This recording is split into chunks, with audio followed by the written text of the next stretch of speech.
with Ruben Amorim there, speaking about the goalkeeper position. I mean, Andre Onana, first start of the season, didn't quite cover himself in glory, did he, Ashley? No, I just don't get it. I feel like when I watch him play, you just want him to have a quiet game. You're like, can we get through a game or a week without mentioning Andre Onana if he's in between the sticks? And you always are. So the fact that we're talking about him again this morning, I'm glad that his manager's come out and backed him and tried to play that down. But we have to talk about him because, again, he's made costly errors, big errors, and he's so flamboyant in the goal. It's like, just have a quiet game. You don't have to be the star of the show in this game. Just do your job. Don't be for us here sitting talking about you. But again, we're talking about him for errors. I mean, he did take a good penalty. Give that to him. Did step up and take a good penalty in the shootout. Not that you need your goalkeeper to do that, really, ever. They are in talks with Royal Antwerp's, is it Senna Lammens? Is he an upgrade, Andy, on Onana and Bayern Deer, I suppose? But maybe should their focus be on one of the best goalkeepers in world football that's currently sat there not playing and available? Yeah, possibly. I mean, the Gigi Donnarumma shadow is not just there because he's 6.5 foot tall. I think you look at Lammens and you think this is another sort of player that if I was him, I'd be thinking, what is awaiting me at United? When I look at similar players, or players of a similar age profile to me who've gone there, have they developed as they should? Have they got closer to fulfilling their potential there? Now, look, Lammens has got everything that suggests that he should be a good Premier League goalkeeper. He's big, he comes for crosses, he's got a decent amount of first-team experience there as well. And United have been interested in him for a while, so this isn't an impulse buy or anything like that. But what happens, he gets there and he has a difficult start. I mean, all of a sudden, you're back to square one and you're faced with just another problem. Surely someone who's experienced, who can deal with things. I mean, I've always had... Obviously, Donnarumma was the best goalkeeper in the Premier League, in the Champions League last season. Whether he can be that in the Premier League, someone who is not great with his feet, is obviously a phenomenal shot stopper, but it's kind of glued to his line a lot of the time. In the Premier League, you're going to get contact, you're going to want to come for crosses.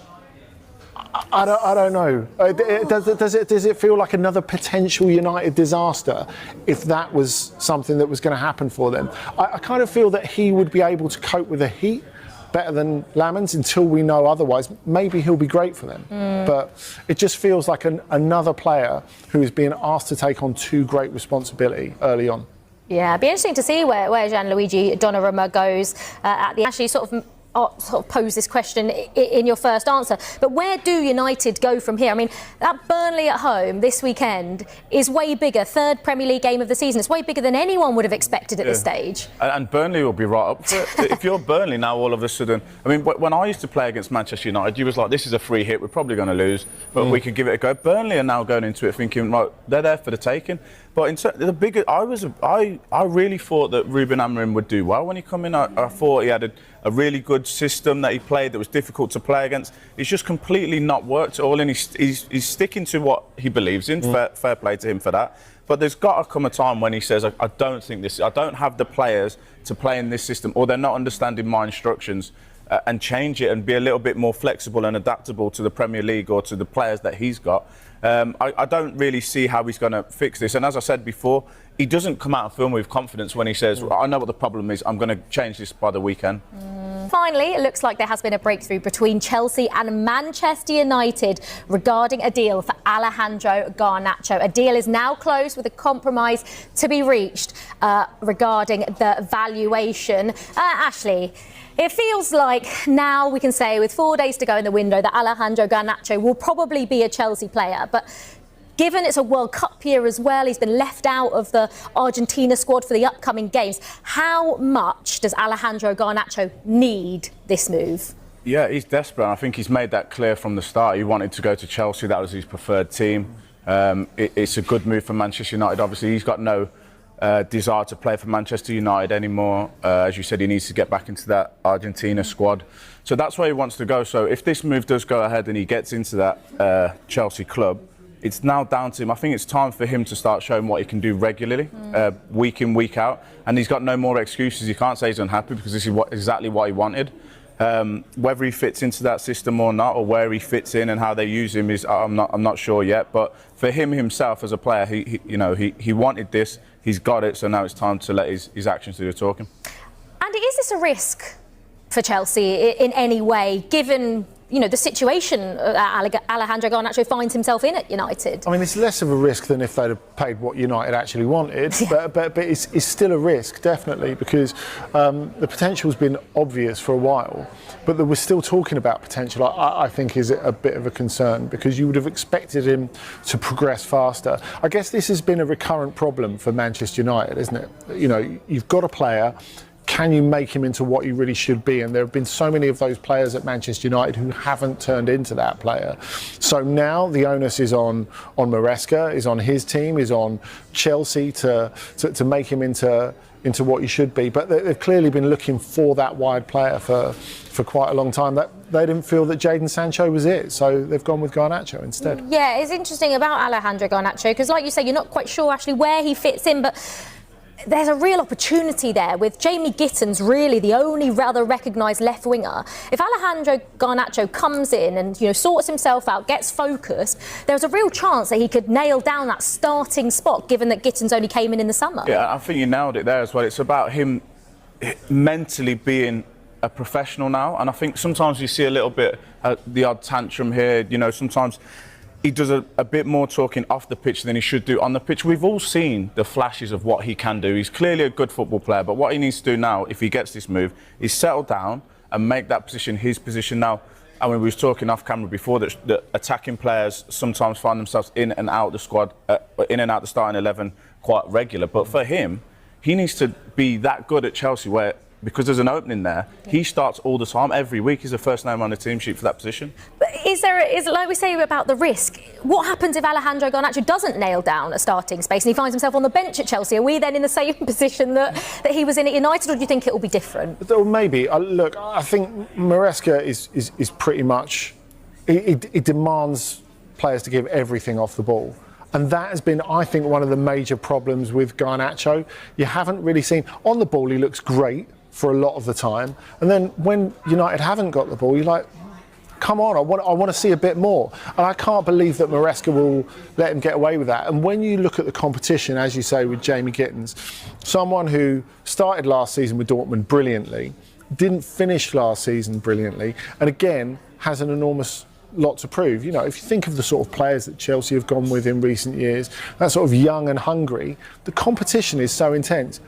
It's like you said, actually, there's not just no excuses for Garnacho, but if he doesn't give everything, it just won't happen for him. And I think on that point as well, which I'm sure we'll touch on, all Manchester United players kind of have an excuse at the minute because they've come from Manchester United and nobody's playing good. Well, now he's going to a team that are actually performing with a manager that looks like he knows how to get a tune out of his players. So if he isn't doing the work off the ball, or if his end product isn't good enough, it is now on Garnacho, not on... He can't blame anybody else. He can't blame the team or the club because the rest of the players are doing the business. Yeah, he absolutely can't. But he is young and there is still so much potential, I think, in Alejandro Garnacho. And it's a similar situation for Kobbie Mainoo, still so young with so much to give. But he could also leave Manchester United. Ruben Amorim saying he does believe in the midfielder amid interest from clubs in the Premier League and across Europe. But actually, I mean, it's all good and well coming out and saying that you do believe in a player, but you're not really giving him any game time. So what does that mean? It's a World Cup year for Kobbie Mainoo as well. Well, I think from the manager's point of view, he's probably saying the right thing. But if I'm a player and my manager's coming out post-match or in the press conference saying he believes in me but he's not playing me, that tells me that he doesn't really believe in me. And we've all seen again his quality, what he can do in the Premier League and on the international level. He needs to be playing for a top team. He's a good player, and also he's so popular in the Manchester area, that fan base. I'm not sure if he leaves that team, how that's going to go down at all. I don't think it'll go down very well. It's a really difficult sell to the fans, I think, because obviously United have had their difficulties. And on the whole, the fans who filled Old Trafford have really stuck with them. But I think this is going to be difficult to swallow if you think of like Danny Welbeck and how much it hurt those Man United fans when he went, because someone who comes through the system to excel, and Mainoo is someone who could be one of their best players if they develop him right. There's no doubt about that. it would be such a shame. I think a lot of United fans would find that very difficult to accept, particularly if he went to a Premier League rival and excelled there. And obviously Premier League clubs are interested in Kobbie Mainoo, but there are some European suitors as well. Where do you think he would be best suited if he was to go abroad, Andy? I could see him, not that I think they especially need him at this moment, I could see him being a Bayern player. And I could see him be a really, really good Bayern player. You look at the energy that they play with and you look at the energy that he plays with at their best. And look, you know, Kimmich and Goretzka aren't going to go on forever. I would be looking at that. I don't think they have the money to make it happen, but I think he'd be great there.